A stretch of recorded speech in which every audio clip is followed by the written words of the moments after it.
महाराष्ट्र में राजा शिवाजी अपने साथियों को संगठित कर अत्याचारी मुसलमान सुल्तानों के खिलाफ लड़ रहे थे। समर्थ रामदास स्वामी के शिष्य स्वधर्म तथा स्वराज के प्रचारक हेतु चारों ओर दौड़ते, प्रवचन करते, कीर्तन करते, लोगों से संवाद करते, लोगों को जागरूक कर रहे थे। अत्याचारी मुगलों के पैरों तले जनता कुचली जा रही थी। सातारा क्षेत्र पर कब्जा करने वाले आदिल शाह का एक मुगल थानेदार संगम माहुली का निवासी था। वो बड़ा ही अत्याचारी था।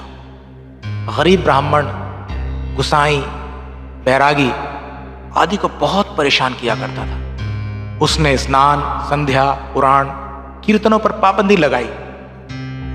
इसी सातारा जिले में श्री समर्थ शिष्य उद्धव स्वामी जी का माहुली में निवास था। आपने स्नान, संध्या, पूजा अर्चना की। इतना ही नहीं, कृष्णा माई के घाट पर आपने प्रवचन देने शुरू किए। हमने पाबंदी लगाई है, अब ये कौन सा प्रवचन देने वाला आ गया। इससे बिगड़कर थानेदार ने उद्धव स्वामी को कब्जे में ले लिया। आपको और आपके साथियों को काल कोठरी में डाल दिया। डरे सहमे सभी श्रोता वहां से भाग निकले। उनमें से समर्थ का एक शिष्य भी भाग खड़ा हुआ। समर्थ उस समय चाफड़ में थे। शिष्य दूसरे दिन दौड़ता हुआ वहां पहुंचा और कहने लगा, स्वामी जी, घात हुआ है।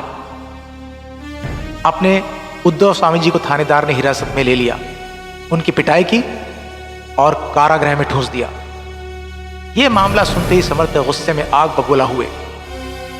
कल्याण स्वामी से एक छड़ी मांग ली।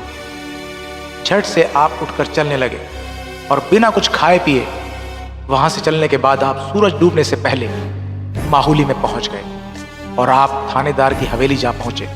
थानेदार हुक्का पी रहा था। सब नौकरों के सामने कह रहा था, कैसे पकड़ा मैंने गोसाई को, हाँ? और अपनी शेखी बगा रहा था। इतने में समर्थ स्वामी वहां पहुंच गए। आपने एक झपट्टा मारते ही थानेदार की गर्दन पकड़ ली और उसे खींच लिया और छड़ी से उसकी ऐसी पिटाई करनी शुरू की कि उसके सारे नौकर खड़े के खड़े देखते रह गए। समर्थ के रूप में सभी को मानो नरसिंह का अवतार जो दिखाई दे रहा था। ऐसे क्रोध के सामने भला कोई खड़ा कैसे रह सकता था। थानेदार ने हाथ पांव पकड़ लिए। स्वामी जी बचाइए, स्वामी जी बचाइए, रुकिए स्वामी जी रुकिए, ऐसे गिड़गिड़ाने लगा। समर्थ ने गर्जना की, अंधेरी कोठरियों से पहले बंदियों को बाहर निकालो। थानेदार ने नौकरों को फरमाया। अंधेरी कोठरी खोली गई और उद्धव स्वामी और आपके सभी लोगों ने समर्थ जी के चरण छुए। समर्थ के गुस्से का थानेदार पर बहुत प्रभाव पड़ा। स्वामी जी माफ कीजिए कहते चलते उसने बारंबार क्षमा मांगी। आज से मैं किसी को भी परेशान नहीं करूंगा, भजन कीर्तन पर पाबंदी नहीं लगाऊंगा और ना ही कोई अन्याय करूंगा और ना ही किसी के साथ जबरदस्ती करके धर्मांतरण करवाऊंगा।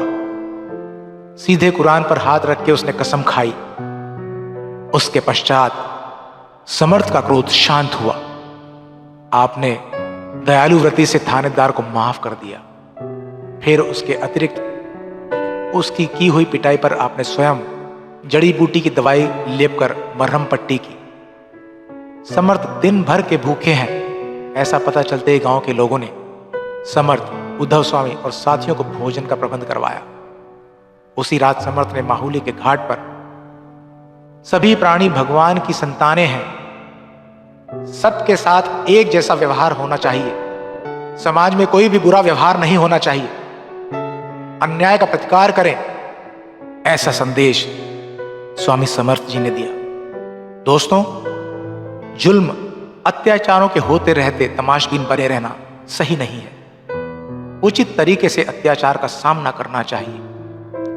इसी क्षत्रिय धर्म साधना के महत्व पर समर्थ रामदास जी ने बारंबार बल दिया तथा शिवाजी महाराज की स्वराज स्थापना में योगदान दिया। इस कहानी से हमें यह बोध मिलता है, जैसे के साथ तैसा, मतलब जो जैसा करे उसके साथ वैसा व्यवहार होना चाहिए।